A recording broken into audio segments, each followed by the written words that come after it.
સુરતમાં ભાજપના ઉમેદવાર મુકેશ દલાલે ઓછા કાર્યકર્તાઓની હાજરીમાં ઉમેદવારી ફોર્મ ભર્યું છે। સુરતના લોકસભા બેઠક ઉપર ફોર્મ ભરવામાં આવ્યું છે। ભાજપના ઉમેદવાર મુકેશ દલાલે ઉમેદવારી નોંધાવી હતી અને જણાવ્યું હતું કે મોદીમય અને રામમય માહોલથી વિજય મળશે। રાજકીય પક્ષો દ્વારા લોકસભાની ચૂંટણીના પોતાના ઉમેદવારોના નામ જાહેર કરી દીધા છે।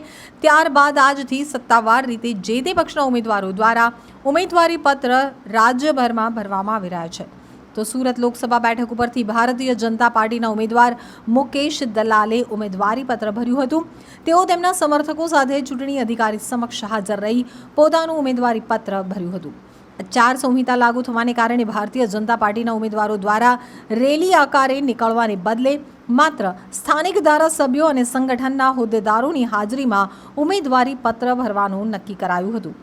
આચાર સંહિતા લાગુ થવાને કારણે ઉમેદવારો દ્વારા કરવામાં આવતા ખર્ચની નોંધ પણ કરવામાં આવતી હોય છે, જેને ધ્યાનમાં રાખી અને ખૂબ જ ઓછી સંખ્યામાં ઉમેદવાર મુકેશ દલાલે ઉમેદવારી પત્ર નોંધાવવા માટે પહોંચ્યા હતા। તો બરાબર 12:39ના વિજય મુહૂર્તના સમયે જ ફોર્મ ભરાયું હતું।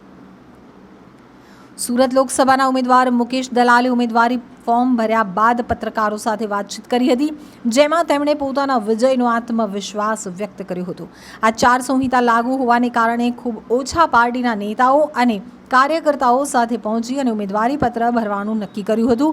તેમણે જણાવ્યું કે 2019માં જે લીડ મળી હતી તેના કરતાં પણ વધુ લીડથી આ વખતે વિજય નિશ્ચિત છે। દેશભરની અંદર વડાપ્રધાન નરેન્દ્ર મોદી દ્વારા કરવામાં આવેલા વિકાસ કાર્યોને કારણે ભાજપનો ભવ્ય વિજય થશે। એક તરફ મોદી અને બીજી તરફ રામ મંદિરના નિર્માણને કારણે માહોલ બનતા વિજય નિશ્ચિત છે।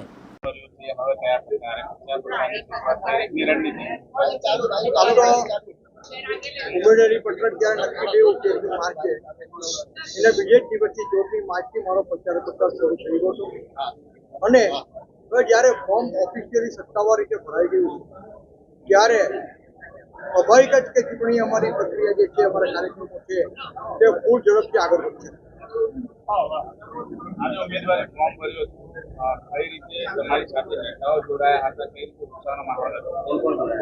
સુરત લોકસભાના તમામ ધારાસભ્યશ્રીઓ, અમારા આદરણીય પ્રમુખશ્રીઓ, અમારા મહામંત્રીશ્રીઓ, સુરત મહાનગરપાલિકાના મેયરશ્રી, સ્થાયી સમિતિના ચેરમેનશ્રીઓ અને અન્ય હોદ્દેદાર અમારા શીતલબેન સોની અમારા સ્વાભાવિક છે અને અમારા નવસારી અમારા સુરત લોકસભાના જે સંયોજક છે જગદીશભાઈ પટેલ સહિતના સુનિલભાઈ સોલંકી વડોદરા ડાયરેક્ટર મેયર સહિતના તમામ ભારતીય જનતા પાર્ટીના સંગઠનના અને વહીવટના તમામ આગેવાનો જજો અમારા રેલવે મંત્રીશ્રી અને એ તમામ આગેવાનો ભારતીય જનતા પાર્ટીના મારી જોડે જોડાયા હતા। શક્તિ પ્રદર્શન નહોતું આજે, કોઈ મહારેલી નહીં, કશું નહીં, કેમ? કારણ